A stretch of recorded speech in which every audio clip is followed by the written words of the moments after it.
예, 하나님의 말씀 시편 90편 10절부터 12절까지입니다. 하나님의 말씀 시편 90편 10절부터 12절 말씀까지 제가 봉독을 해드리겠습니다.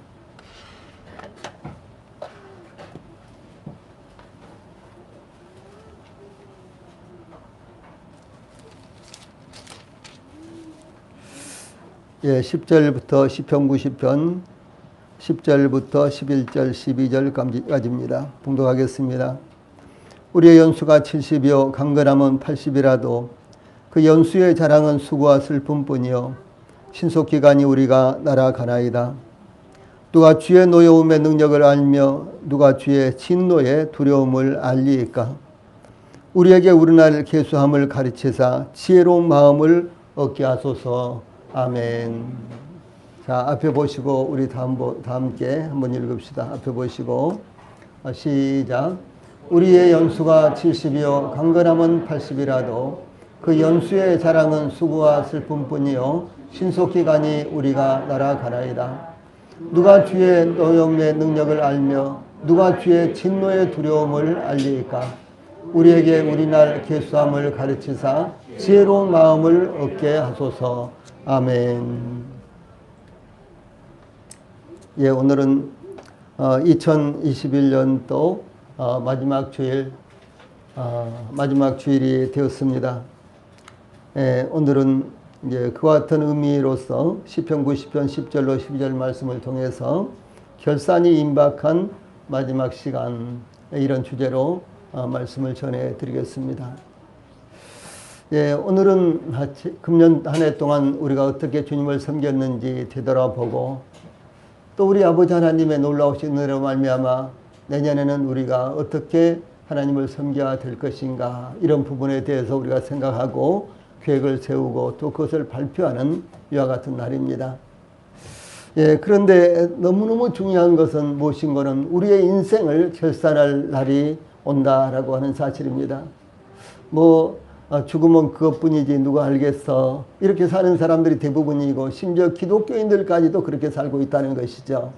예, 그러나 절대로 성경은 그렇게 말씀하고 있지 않습니다. 반드시 우리가 하나님 앞에서 반드시 결산할 날이 온다라고 하는 사실을 증거하고 있습니다. 그래서 그런 측면에서의 본문 말씀을 우리 성도님들에게 전하고 싶습니다. 옛날에는 이 대학이나 이제 고등학교처럼 중학교 입학하는 것도 당연히 시험을 치러 합격이 되어야만 들어갈 수가 있습니다.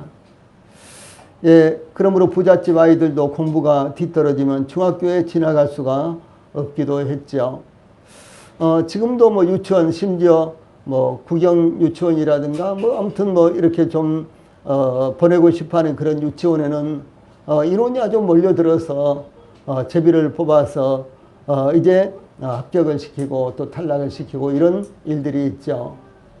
뿐만 아니라 국가나 사회단체에서 실시하는 시험도 많지만 이 수많은 자격시험이 있으며 심지어 군대에 입대하는 것도 합격해야만 입대할 수 있는데 해병대에 입대하는 것은 경쟁률이 상당하다고 합니다. 저희들이 군대를 갈 당시에 해병대에 소집이 됐다 그러면은 해병대에 가지 않으려고 막 꾀병을 부려서 아픈 척하고 그래서 실컷 두들겨 맞아가면서도 어떻게 쓴데 해병대에 들어가지 않으려고 애를 쓰고 그랬을 때가 참 많이 있었죠. 예, 그런데 지금은 세월이 변화돼서 해병대에 들어가는데요 10대 1이나 된답니다. 경쟁률이요. 그래서 이왕 군대 가는데 해병대를 갔다 오겠다 이렇게 생각을 하고요. 또 옛날만큼은 그렇게 배가 고프다든가 두들겨 팬다든가 이런 일들이 이제 없어졌으니까 하긴 아무리 군대 생활이 어렵고 훈련이 어렵다 그럴지라도 조금만 인내심을 가지면 할만하겠죠. 예, 2017년으로 끝난 사법고시는 지금은 이제 이 로스쿨이 됐잖아요.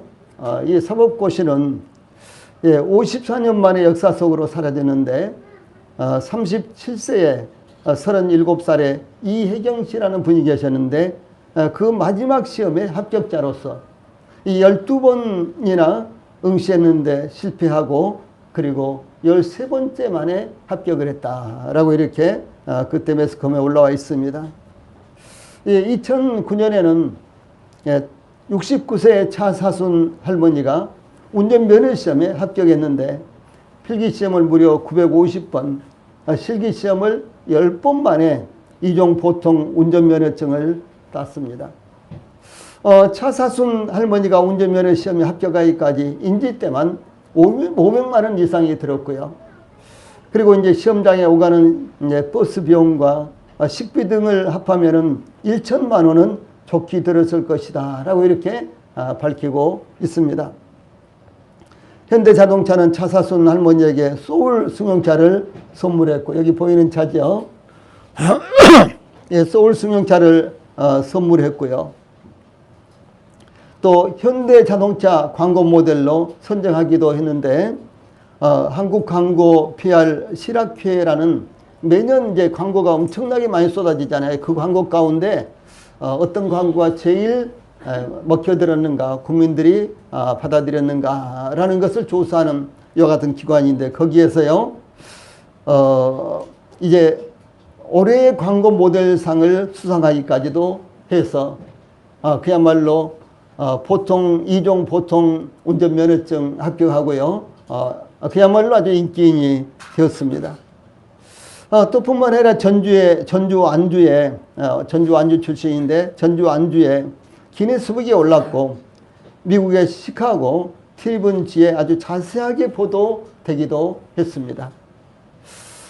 이분이 이렇게 그야말로 아주 오랫동안 운전면허 시험을 응시를 해가지고 결국은요, 이와 같이 950번 만에 합격을 했는데, 그런데 정작 이제 이 소울을 받아가지고 운전을 하는데 너무너무 사고를 계속 내는 거예요.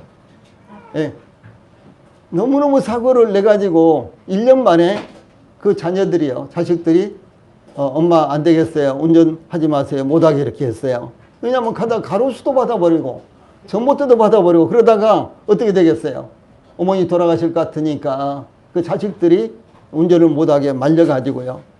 차를 깨끗하게 고쳐서 집에 갖다 놓고 그리고 운전을 못하게 자식들이 했답니다. 참 재밌는 일이죠. 어떻든 간에 1년밖에 운전을 하지 못했는데 그런데도 불구하고 이 차사순 할머니는요. 자기가 꼭 직접 운전을 하고 싶었다. 그래서 950번이나 도전을 했다라고 이렇게 합니다. 예, 그런가 하면 우리는 이 세상을 살아가면서 날마다 시험을 치르고 있습니다. 오늘 하루는 어떤 시험을 치렀는지, 금년 한 해는 어떤 시험이 있었는지, 한 해를 보내면서 1년을 회상하고 하나님께서 선물로 주신 새해를 설계해 보게 되는 것입니다. 이 가장 중요한 것은 우리 모두는 결산이 임박한 생애를 살고 있다라고 하는 것입니다. 우리는 언제 우리의 인생을 결산하게 될지 알지 못하는 가운데 결산 준비를 하고 있는 것입니다.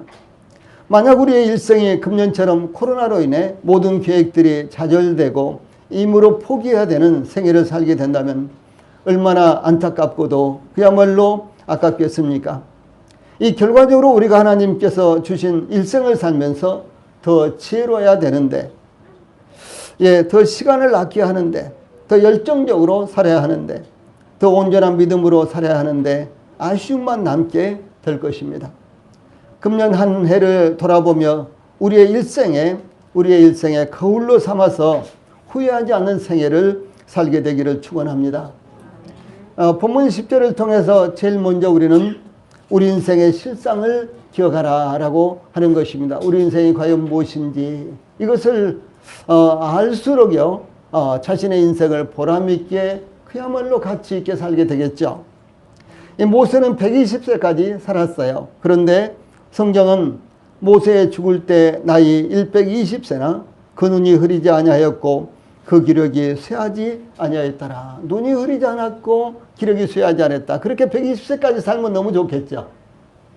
예, 최근에 137세인 중국의 한 할머니가 돌아가셨어요. 세계 최고령자인데요. 최근에 돌아가셨습니다. 그런데 그분은 137세였는데도 불구하고 혼자 화장실도 다 다니고 나들이도 다 다니고 이렇게 건강하게 잘 사셨답니다. 얼마나 멋집니까?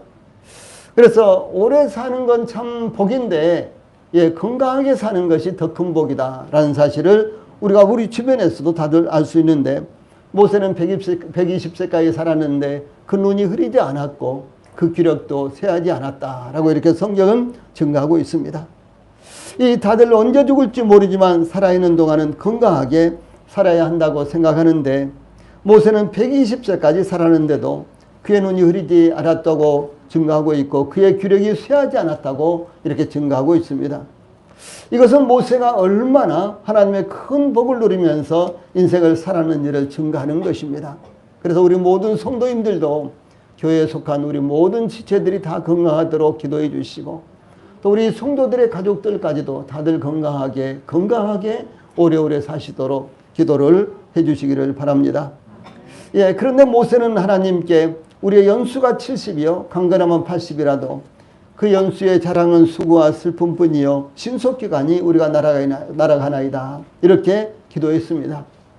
이 모세가 80세에 하나님의 부르심을 받고 이스라엘 백성들을 그 종되었던 애굽에서 이끌어내기 위해 애굽왕 바로 앞에 섰습니다. 80세였어요. 80세. 그래서 우리 성도들이 나이가 좀 많다고 할지라도요, 하나님 앞에 특별한 일을 위해서 부르심을 받을 수 있다라는 사실을 우리 성도들이 절대로요 놓치면 안 되는 것입니다. 하나님께서 사용하신다면 나이가 문제가 되겠어요, 안 되겠어요? 해결될 것이 없는 것입니다. 하나님께서 사용하신다면 우리의 손에 무엇이 있는지 그것이 문제가 되겠습니까? 절대로 안 되는 것입니다. 왜냐하면 하나님은 천지의 주제이시고 하나님은 모든 것의 모든 것이기 때문에 하나님께서 부르시는 사람이 하나님을 위해서 사역을 하기에 아주 적절한 사람으로 이렇게 얼마든지 만들 수가 있다는 사실입니다. 그러므로 우리 성도들이 낙심하지 말고, 내가 나이가 많으니까 나는 이런 정편, 나는 저런 형편이니까 이런 생각하지 말고요, 하나님께서 과연 나를 부르시기를 원하고 하나님의 부르심을 기다리고요, 하나님께서 부르실 때는 하나님께서 쓰실만하게 반드시 나를 만들어 가실 수 있다라는 사실을 기억을 하시기를 바랍니다. 지금 모세가 애굽에서 이 노예로서 박해받고 있는 이스라엘 자손을 구원하시기 위해서 하나님의 부르심을 받을 때가 바로 80세였다라고 하는 것입니다. 우리의 연수가 70이요 강건하면 80이라도 라고 고백하므로 일반적으로 보통 사람들이 세상을 떠날 때 즈음에야 하나님의 부르심을 받았다라는 것이 얼마나 여기에 놀라운 것입니까? 이와 같이 모세가 80세에 하나님의 부르심을 받았는데 강건하면 80이라고 하므로 그가 80세가 되도록 건강하게 살았다라고 하는 것을 말합니다. 그런데 모세가 육체적으로는 건강하게 살았지만 그 생애 80년에 대해서 회상하면서요, 모세가 120세까지 건강하게 살았죠. 그런데도 불구하고 그가 80대 하나님의 부르심을 받고 회상하기를 그 연수의 자랑은 수고와 슬픔뿐이요, 이렇게 고백했다는 것이죠. 이렇게 고백함으로 평탄한 생애를 살지 못하고 수많은 고통과 걱정과 염려와 슬픔 가운데서 생애를 보냈다는 것을 증거하고 있습니다. 즉 모세는 평균 수명 70을 넘어서 80이 되도록 살았지만 그 연수의 자랑은 수고와 슬픔뿐이었다, 이렇게 고백을 하고 있는 것입니다. 찬송가에도 찬송가 487장에 보면 시험 걱정 모든 괴로움 없는 사람 누군가, 시험 걱정 모든 괴로움 없는 사람 누군가, 이런 찬송이 있지 않습니까? 욥은 증거하기를요, 인생은 고난을 위하여 난다니 불티가 위로 나름 같으니라, 이렇게 증거했습니다. 욥은 그 당시 동방에서 가장 큰 사람이었어요. 물질로도 명예로도 모든 측면에서 가장 큰 사람이었습니다. 그런데도 불구하고 이 욥이 고백을 하기를요, 인생은 고난을 위해서 태어났다, 이렇게 증거하고 있습니다. 우리 성도님들, 왜 나만 이런 고난을 당해야 되느냐, 때때로 이런 생각을 가질 수가 있습니다. 나만 이런 형편, 이런 처지에 이런 상황 가운데 살아야 되느냐, 이렇게 불평할 수 있습니다. 그러나 모든 인생들이 가진 사람은 가진 대로, 권력이 있는 사람은 권력이 있는 대로, 또 없는 사람은 없는 대로요, 모두 다 고난이 있다. 그래서 우리 인생은 이 고난을 위해서 태어났다라고 이렇게 증거하고 있고요. 그것은 바로 불티가 위로 나름 갔다. 여러분 모닥불을 피우면 불티가 마구 위로 올라가지요. 이와 마찬가지로요. 모든 사람들이 고난을 당하고 있다. 그것이 일반이다라고 이렇게 말하는 것입니다. 그래서 왕도 부자도 어떤 형편에 있든지 시험이나 걱정이나 괴로움이 없는 사람이 없습니다. 그러므로 모세는 증거하기를 7, 80을 산다고 하더라도 수고와 슬픔밖에 자랑할 것, 즉 인생을 뒤돌아보면 수고와 슬픔 외에 남는 것이 없다라고 이렇게 고백을 한 것입니다. 아마 우리 성도들도 뭐 20을 살았건 80을 살았건 뒤돌아보면 아주 좋았던 일은 별로 생각이 안 나고 걱정스러웠던 일, 어려웠던 일 이런 것들이 대부분 다 생각이 나지 않습니까? 그렇죠. 그것만이 아주 오랫동안 기억에 이렇게 남습니다. 저 같은 사람도 뒤돌아보면요. 군대에서 그 배고팠던 일, 그래서 밥 훔쳐 먹던 일, 막 이런 것이요. 가장 뚜렷하게 생각이 나는 거예요. 그리고 아주 어렸을 때, 이제 아주 어렸을 때, 한 2년 동안, 이 비가 오지 않았기 때문에 농사를 짓지 못해서, 이제 들에서 밭에서 아무것도 이렇게 얻지 못하던 그때가 생각이 납니다. 그래서 이제 동네 사람들이 뒷산에 가가지고 마구 나무 껍질을 벗겨다가 이렇게 먹기도 하고요. 또 풀뿌리를 이렇게 캐가지고 그것을 삶아 먹기도 하고 그런 모습들이 지금도 이제 눈에 아른아른합니다. 또 뿐만 아니라 그것마저 먹지 못해서요. 이제 그야말로 온 식구들이 방 안에 누워서 밖으로 나오지도 못하고 그런데 우리가 생각할 때 굶으면은 바짝 마를 것 같잖아요. 그래서 굶으면은요. 굶으면은 배가 막 이렇게 불러 오더라고요. 배가 이렇게 불러 올라와요. 그래서 그 아프리카에서 지금도 기근으로 말미암아 기아 가운데서 죽어가는 수도 없이 많은 사람들 있잖아요. 그런 사람들 보면 한결같이 배만 이렇게 볼록하잖아요. 그렇죠? 몸이 다 말라 있는데 배만 이렇게 볼록해. 그래서 저희들이 어렸을 때 그런 모습을 실제로 봤는데요. 그런 모습만 생각이 많이 난다는 것이죠. 아주 그 좋았을 때 막 이럴 때보다도요. 아주 그 어려웠을 때. 그래서 저 미국에서 우유를 이제 나눠주는데요. 분유를 나눠주는데 그 분유를 이제 가지고 올 그릇이 없으니까 옛날 저희들이 학교 다닐 때는 우리 젊은 세대들한테는 참 재미없는 이야기입니다만은 저희들이 학교 다닐 때는 그 책 보자기에다 책을 샀잖아요. 그런데 이제 우유를 이렇게 한 대박씩 나눠줬어요. 그러니까 이 책을요 이렇게 들고 보자기에다가 우유를 받고 그 위에다 책을 얹어가지고 묶어가지고 집에 오니까 어떻게 되겠어요? 아마 책이 가지고 완전히 우유로 여같이 막 도배가 되는 그런 경험들도 했고요. 또 옥수수 가루를 한 번은 줬는데 한 2-3번 준 것 같아요. 옥수수 가루도. 근데 옥수수 가루도 똑같이 그렇게 받아왔는데 세상에 보자기를 하나 더 가져가면 되잖아요. 그런데 똑같이 그렇게 받아왔는데 온 책장 사이까지 옥수수 가루가 완전히 다 들어가 있고요. 그런 모습들도 경험을 했습니다. 근데 그런 것은 잊어지지 않고 오래오래 동안 남는다는 거죠. 그래서 모세가 120세까지 살면서도 뒤돌아보니까 우리 인생은 슬픔과 이제 수고와 슬픔밖에 없다라고 이렇게 고백을 하게 된 것입니다. 여기 이제 수고라는 단어가 나오는데요. 이 수고라는 단어는 아담과 하와가 범죄했을 때 하나님께서 하와에게 내가 내게 잉태하는 고통을 크게 더하리니 내가 수고하고 자식을 낳을 것이며 라고 이렇게 말씀을 하셨습니다. 여기에 사용된 수고 똑같은 말입니다. 그래서 우리 인생들은요 이와 같이 범죄하자마자 하나님께서 모든 사람들이 수고할 것이다. 수고로 말미암아 먹을 것을 얻고 또 수고로 말미암아 자식을 낳게 될 것이다 라고 이렇게 증거했는데 그래서 이 아담에게도요. 내가 내 아내의 말을 듣고 내가 너더러 먹지 말라 한 나무 실과를 먹었은즉 땅은 너로 인하여 저주를 받고 너는 종신토록 수고하여 평생 수고하여 그 소산을 먹이라 이렇게 말씀하셨는데 이때 각각 나타나는 단어가 수고입니다. 그래서 우리 성도들이 뭐 사업을 하는데 너무너무 힘들다. 힘들죠. 당연히 힘들죠. 직장 생활하는데 이건 도저히 견딜 수가 없겠다. 그러면서요 못 견디겠다 이렇게 하면서 수고하고 애쓰잖아요. 근데 이것은 하나님께서요 우리 인류가 최초로 범죄했을 때 바로 이 수고라는 것을 주셨어요. 그래서 땀을 흘리면서 수고하고 애쓰고 열심히 일할 때요, 고통을 받고 이와 같은 것은요, 이것을 가리켜서 신성시한다라고 이렇게 말할 수 있는 거예요. 무엇인 거는 이건 하나님께서 주신 것이라는 거죠. 그래서 직장을 또 옮긴다, 다른 사업을 한다, 거기도 여전히 수고하지 않으면 안 되는 거예요. 예. 과거 우리 한국이 어려웠을 때요, 저희들이 20대, 30대쯤 되었습니다. 우리 한국 탈취 러시가 있었어요. 예, 그래서 특별히 이제 남아메리카, 브라질, 아르헨티나, 파라과이 등등으로 수도 없이 많은 사람들이 이민을 갔고요. 돈이 많이 있는 사람들은 미국으로 이민을 갈 수 있었습니다. 미국이나 카나다로요.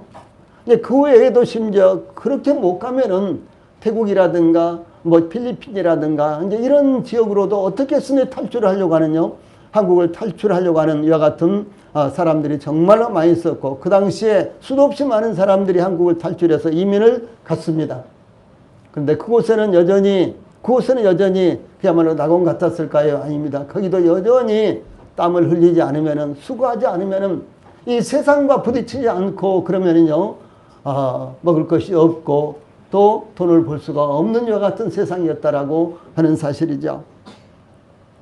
여러분, 그래서 이 수고라는 것은 하나님께서 우리 인간들에게요, 근본적으로 주신 거예요. 우리 인간들이 범죄했을 때 불가피하게 이 수고를 주셨습니다. 그런데 왜 우리 인간들이 이와 같이 죄를 범했을 때 하나님께서 우리 인간들에게 수고를 주셨느냐? 그것은 수고를 통해서요, 우리 자신들의 정체성이 무엇인지, 우리 자신들의 현실이 무엇인지를 발견하고 하나님을 찾을 수 있도록 하나님께서 길을 주신 거예요. 예, 그러므로 이 일에 대해서요, 직장 생활 혹은 사업 등등 이 고통스러운 일들, 수고, 이것 때문에요, 불평하시기보다도 그것을 통해서 하나님의 그 놀라우신 신비를 발견하는 그런 계기로 삼으시기를 바랍니다. 그래서 이 수고라는 것은 이 세상을 살아가는 모든 사람들에게 필연적으로 임하는 것입니다. 그런데 이 슬픔이라는, 수고와 슬픔뿐이요 그랬죠. 이 슬픔이라는 단어는요, 슬프다 이런 뜻 외에 무익함, 헛됨, 이렇게도 이 단어가 성경에서 많이 사용됐습니다. 무슨 말씀인 거는 하나님 앞에 범죄한 인간은 육체적으로 어떤 삶을 살든지 그 모든 것이 무익하며 헛되다라고 하는 것을 하나님께서요, 저희들에게 가르치고 있는 것입니다. 예, 아무리 수고해도 참 이 수고가 헛된 것 같아, 그러면요, 그 가운데서 하나님을 발견을 하십시오. 예, 그래서 오히려 이 가난이, 그리고 어려움이, 고통이 하나님 앞에서요, 축복이 되는 경우가 다반사라는 것을 우리 성도들이 잊지 않기를 바랍니다. 또한 모세는 평균 이상의 수명을 살았는데도 10절 후반부에 보면 신속기간이 우리가 날아가나이다, 이렇게 고백을 하고 있어요. 신속기간이 우리가 날아가나이다. 이 말씀은 두 가지 의미로 우리의 인생이 아주 짧다는 것을 표현하고 있는데요. 첫째는 신속히 가다 날아간다 라는 것인데, 이 신속히 가니는 이 빠르게 흘러간다, 급하게 지나간다 라는 뜻입니다. 아울러 날아가나이다 라는 것은요, 기는 것이나 걷는 것이나 뛰는 것이 아닌 공중으로 날아간다라고 하는 것입니다. 우리 성도님들, 날아가는 것은 어떤 장애물이나 거치는 것이 없습니다. 날아가는데 뭐 장애물이 있어요? 아무런 장애물이 없잖아요.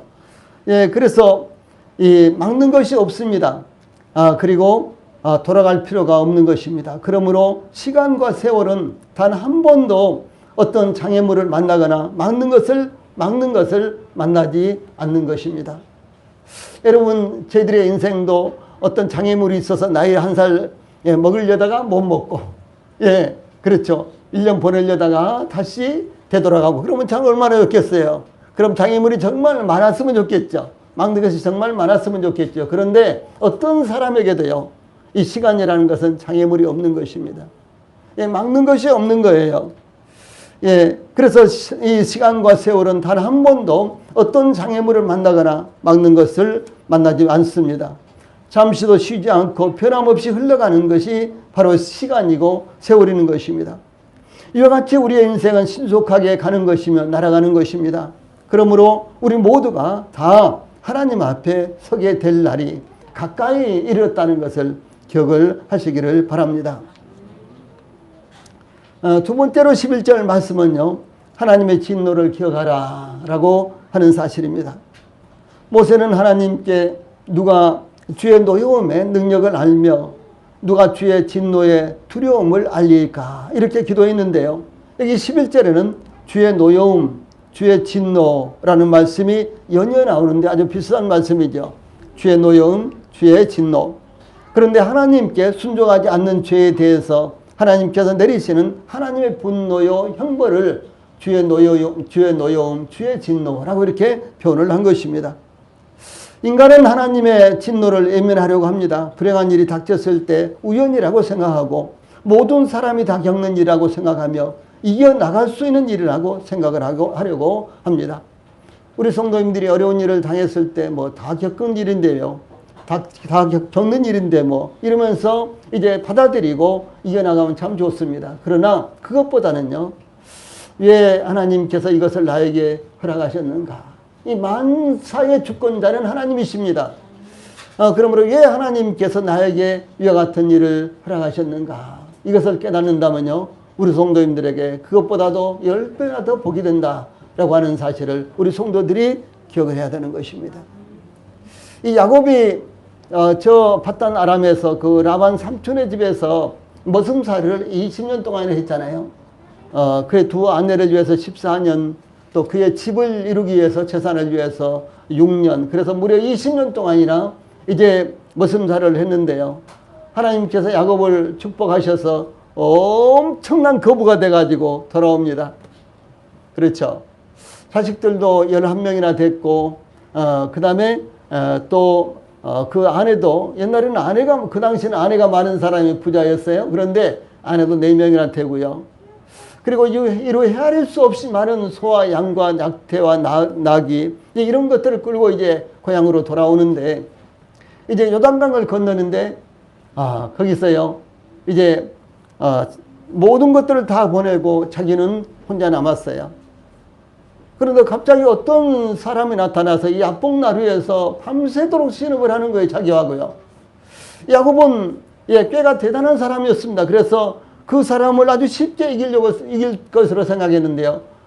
밤새도록 싸움을 했지만, 이 신음을 했지만, 이기지를 못했습니다. 이와 같이요, 우리의 생애 가운데는 계속된 씨름이 있다.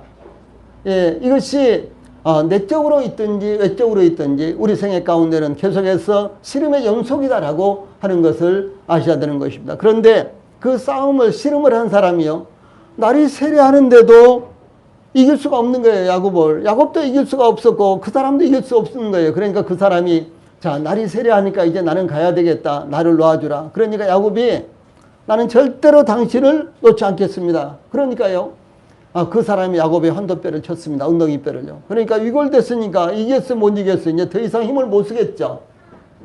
그런데 그때 이제 그 사람은 떠나고 이 야곱이 쩔뚝쩔뚝 하면서 지팡이가 있어야 되겠죠. 그때부터 야곱은 지팡이를 의지하는 삶을 살았어요. 그래서 지팡이를 의지하고, 이 지팡이는 바로 하나님이세요, 영적으로요. 그래서 이 지팡이를 의지하고 그 야뽕나루라는 곳을 건너가는데 그때 해가 환하게 떠오르는 거예요.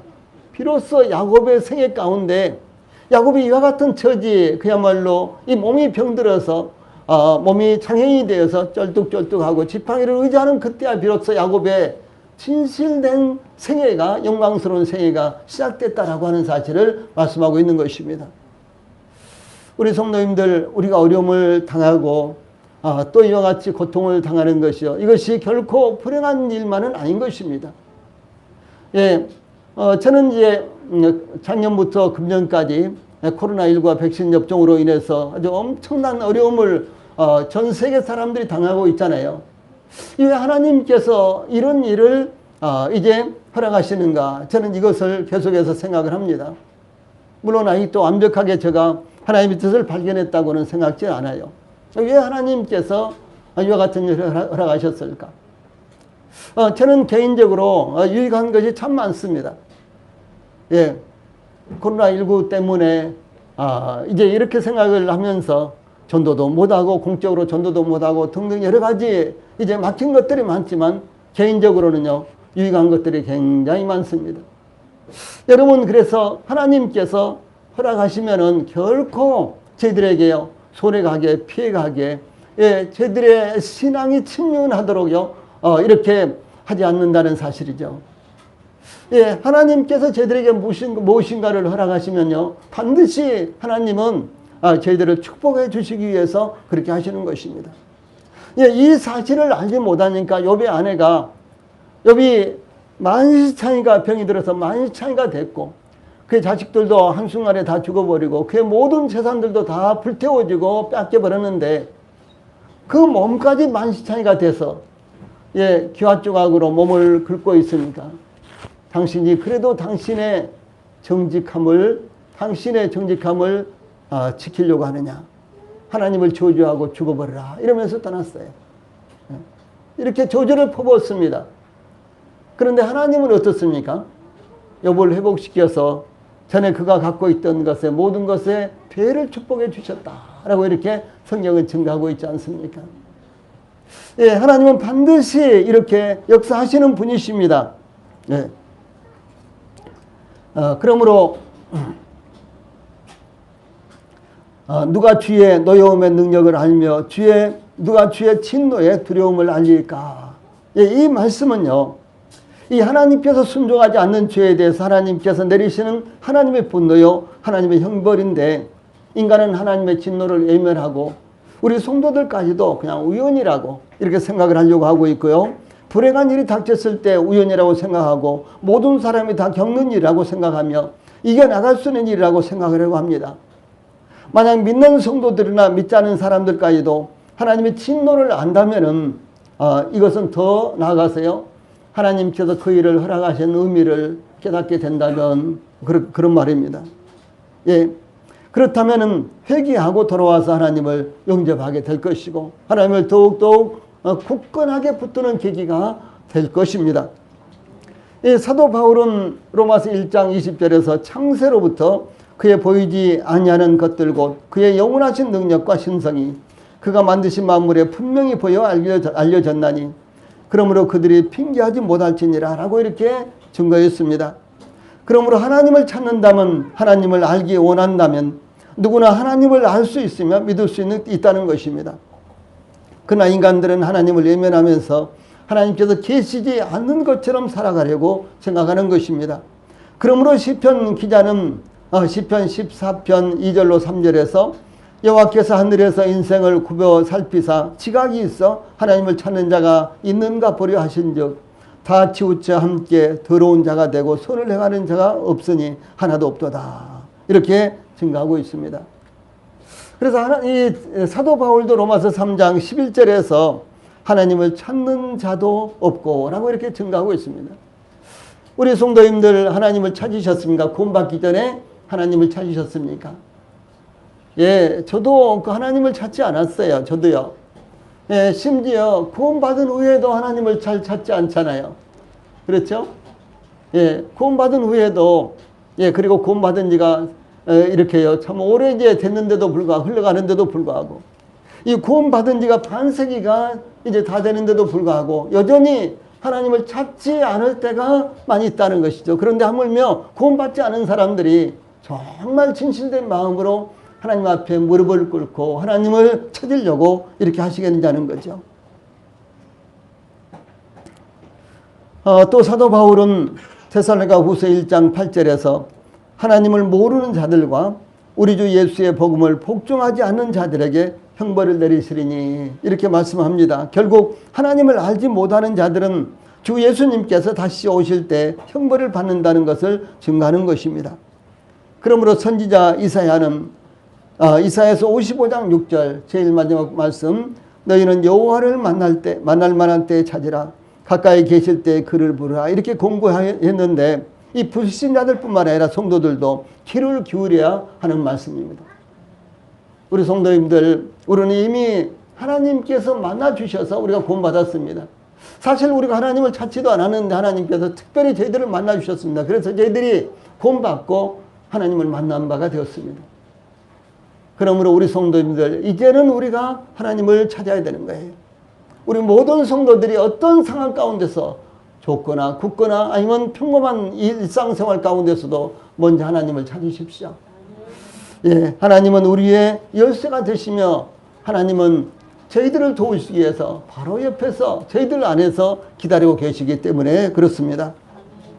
이 모세가 누가 주의 능력을 알며 누가 주를 두려워해야 할 때로 주의 진노를 알릴까 이렇게 기도하므로 아무도 하나님의 진노의 능력을 알지 못한다라고 이렇게 말합니다. 우리말 번역에는 누가라는 말이 두 번이나 나오잖아요. 누가 주의 노의 능력을 알며 누가 주를 두려워하야 이렇게요. 누가라는 말씀이 두 번이나 나오죠. 예, 그래서 하나님의 진노는 하나님을 두려워하지 않는 불순종 위에 임하는 것입니다. 즉 하나님의 진노는 하나님을 알지 못함으로 임하는 것이다 라고 하는 사실입니다. 만약에 하나님의 노여움, 하나님의 진노를 안다면 하나님을 두려워할 것입니다. 하나님을 찾을 것이며 하나님 말씀에 순종할 것입니다. 그런데 누가 하나님을 찾지도 않을 뿐만 아니라 하나님의 진노의 그 무서운 것을 알지 못하기 때문에 하나님을 찾지 않으니까 그것을 알지 못하는 것입니다. 그래서 결국은 하나님의 은혜를 입지 못한다라고 하는 사실입니다. 여기 주의 노여움의 능력이라는 말씀이 나오죠. 즉 하나님의 진노의 대가는 아주 혹독했습니다. 노아 시대에는 의인 노아의 일가족 외 모든 인류가 홍수로 멸망당했습니다. 소돔과 고모라에서는 롯의 일가족 3사람 외에는 다 소돔과 고모라와 함께 멸망당했습니다. 이스라엘이 불순종했을 때 북왕국은 아수리에 남왕국 유다는 바벨론에 멸망당했습니다. 예루살렘은 바벨론의 포위 공격에 저항하다가 식량이 떨어지자 가죽 신발까지 뜯어먹었어요. 예, 가죽 신발. 과거에는 그 당시에는 가죽 신발이었죠. 고무라는 것이 없었으니까요. 가죽 신발이었습니다. 그런데 이 가죽이나 나무로 신발을 만들어 신었는데 이 가죽 신발이 대부분이었습니다. 그런데 그 가죽 신발을 뜯어먹었습니다. 또 뿐만 아니라 풀뿌리 나무 껍질이 남은 것이 없었습니다. 수백 명씩 때를 지어서 강도 행각을 벌렸습니다. 급기야 자기 자식을 잡아먹었습니다. 당시 불가사의였던 솔로몬의 성전은 불태워졌으며 백성들은 죽거나 포로가 되어서 끌려갔습니다. 그러므로 사도 베드로는 베드로후서 3장 6절과 7절에 그때의 세상은 물의 넘침으로 멸망하였으되 이제 하늘과 땅은 그 동일한 말씀으로 불사르기 위하여 보호하신 바 되어 경건하지 아니한 사람들의 심판과 멸망의 날까지 보존하여 두신 것이니라 이렇게 증가하고 있습니다. 대환란 때에는 하루 종일 일을 해도 그 품삯은 밀 한 대나 보리 석 대를 받게 될 것이라고 요한계시록 6장 6절에서 증가하고 있습니다. 주 예수님께서도 마태복음 24장 29절에서 이 마지막 때의 상황에 대해서 해가 어두워지며 달의 빛을 내지 아니하며 별들이 하늘에서 떨어지며 하늘의 권능들이 흔들리리라 이렇게 참상을 말씀하셨는데 말세에는 우리의 상상을 초월하는 비극적인 일들이 수없이 발생하게 될 것입니다. 그러므로 죄의 결과인 하나님의 노여움을 알아야만 결산의 시간에 이런 재앙을 피할 수가 있을 것입니다. 지구촌에 살고 있는 단 한 사람도 코로나19와 이와 같이 온 세계 팬데믹 상태로 나타날 것을 아예 생각지를 못했습니다. 예? 하루에 수천 명, 수만 명씩 죽어갈 줄을 어떻게 알았겠습니까? 이것이 중세기의 흑사병이라든가 등등 뭐 그럴 때나 있었던 일이고, 예, 그로부터 지금 600년, 500년, 600년이 지난 지금 현대 문명 가운데 이런 일이 발생할 것은 아무것도 생각지 못했습니다. 그런데 요한계시록이라든가 마태복음 24장이라든가 등등에 보면 이와 같은 일들이 물론 시점은 나타나지 않습니다만 이와 같은 일들이 얼마나 많이 예고가 되어 있습니까? 앞으로 더 우리가 상상을 하지 못했던 이와 같은 일들이 그야말로 기상천외한 일들이 아주 불행한 일들이 일어날 것입니다. 예, 그리고 그 즈음에 주 예수님께서 오셔서 저희들을 데려가실 것입니다. 예, 마지막으로 12절에 지혜의 마음을 가지라 이렇게 말씀하고 있습니다. 자, 결산의 날에 대비책과 해결책이 무엇일까요? 디모데전서 2장 4절에는 하나님은 모든 사람이 구원을 받으며 진리를 아는 데 이르기를 원하시니라 이렇게 증거했습니다. 또 베드로서 3장 9절에서는 너희를 대하여 오래 참으사 아무도 멸망치 않고 다 회개하기에 이르기를 원하시느니라 이렇게 말씀하였습니다. 이 두 가지 말씀을, 이 두 말씀을 붙들고요, 가족들을 위해서 기도하십시오.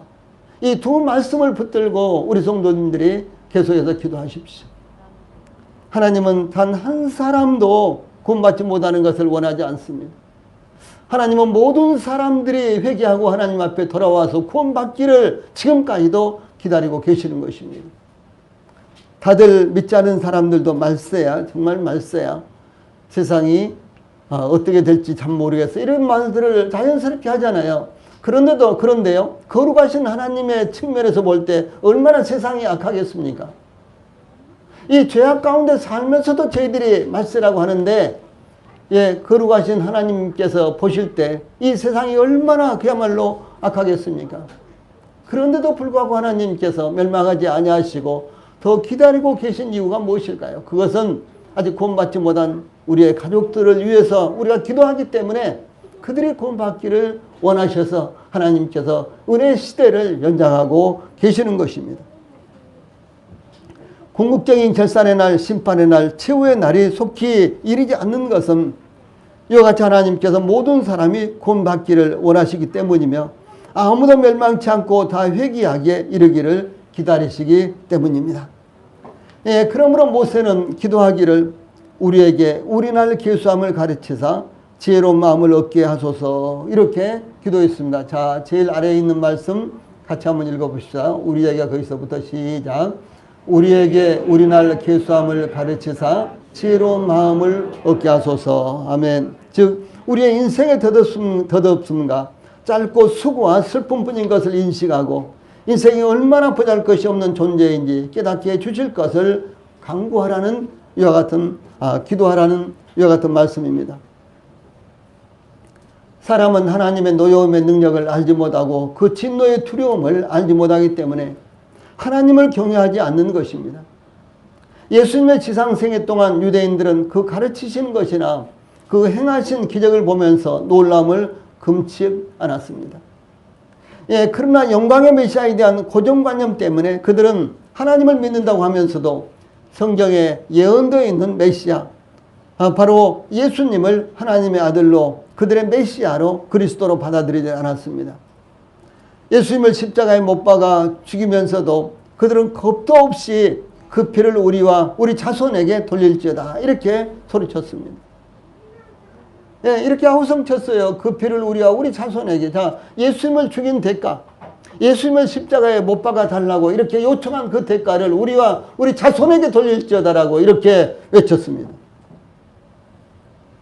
그 결과 유대인들은 지구상에서 가장 비참한 민족이 되었습니다. 그 결과 지구상에서 이스라엘 민족들은요 가장 비참한 과정을 겪었습니다.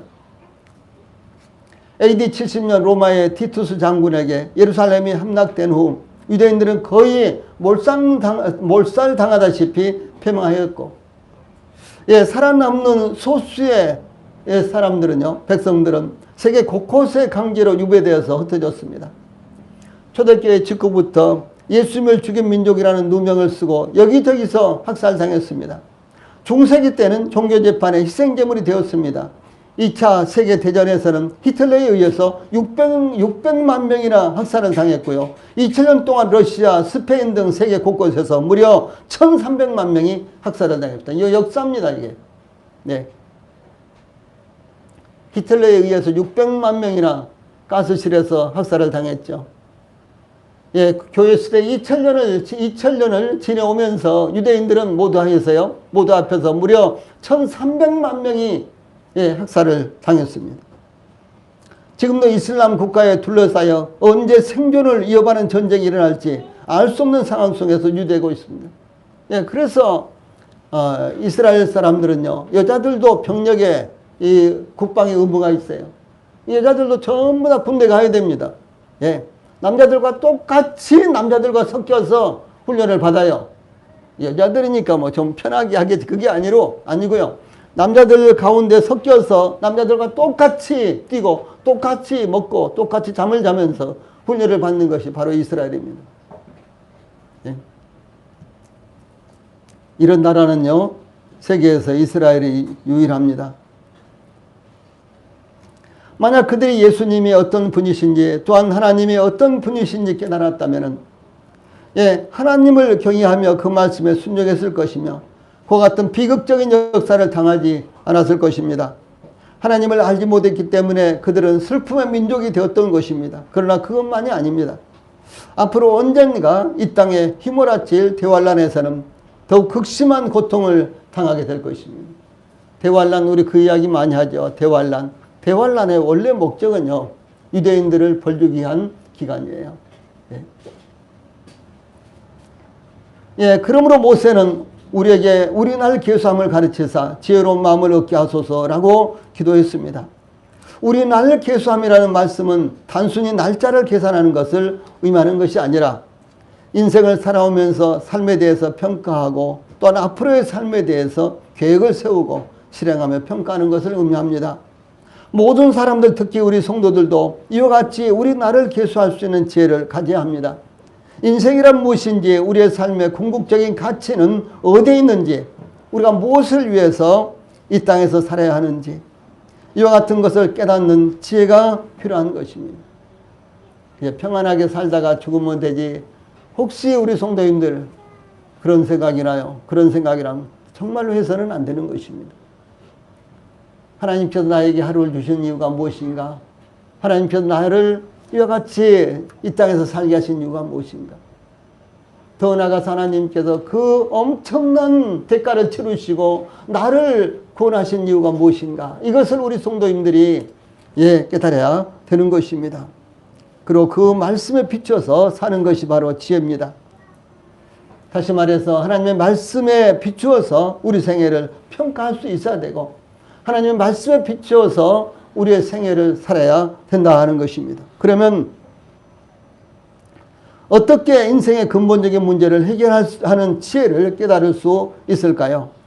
본문에 얻게 하소서라는 말씀은요, 얻게 하소서, 추수 때에 곡식을 거둬들일 때 사용되는 단어입니다. 자, 추수 때 곡식을 이렇게 거둬들이잖아요. 그것을 얻는다, 이제 이렇게 표현을 하는데, 그때 사용되는 단어예요. 예, 그러므로 지혜로운 마음, 즉 지혜의 마음은 신령한 가르침과 배움을 통해서 얻어지는 영적 열매와 같은 것이다 라는 의미입니다. 여기에서 사용된 지혜라는 말도요, 사람의 지식이나 방식과 더불어서 기술이라는 의미가 있습니다. 여기 지혜라는 말, 특별히 여기에서는요, 기술을 일하는 의미가 여기 담겨져 있습니다. 예, 그러므로 인생의 짧고 덧없음과 수가 슬픈 분의 인생을 살면서 우리의 인생을 주신 하나님 앞에서 어떻게 슬기롭고 의롭고 생산적인 삶을 살며 인생을 활용해야 할지 지혜가 필요합니다. 기술이 필요하단 말입니다. 그러므로 지혜로운 마음을 얻게 하소서라는 기도는 바로 우리의 기도여야 한다라고 하는 사실입니다. 자, 한번 따라해 보세요. 지혜로운 마음을 얻게 하소서. 항상 이와 같은 기도가 우리 성도들의 기도 가운데 동반되기를 바랍니다. 저는 지혜가 있는 줄 알았어요. 그렇게 살았어요. 그런데 나이가 많이 들면서 보니까요, 저 자신을 돌아다보니까 정말 지혜 없이 미련하게 행한 것들이 얼마나 많은지 몰라요. 예, 부끄러워서 우리 성도들에게 말씀을 드릴 수도 없을 정도의 그런 일도 수도 없이 많습니다. 정말 어리석게 행한 것, 지혜 없이 행하는 것들이 정말 많습니다. 그래서 매일 새벽 기도할 때마다 하나님 지식을 주시고 지혜를 주십시오. 지식의 은사와 지혜의 은사를 더해 주십시오. 이렇게 꼭 기도합니다. 어제 오래됐어요. 이와 같이 기도한 것이요. 정말 지혜가 필요하다. 정말 하나님께서 주시는 지식이 필요하다라고 이렇게 기도하고 있습니다. 우리 성도님들, 오늘은 1년을 보내면서 결산하고 앞으로 올 1년의 계획을 세우는 시간입니다. 우리가 하나님 앞에서 우리의 일생을 결산할 날이 반드시 이를 것입니다. 그러므로 우리의 생애를 뒤돌아보고 앞으로 하나님께서 허락하시는 동안 지혜로운 마음으로 살아가도록 우리 성도들의 기도 제목으로 삼으시기 바랍니다. 예, 찬송 부르시겠습니다.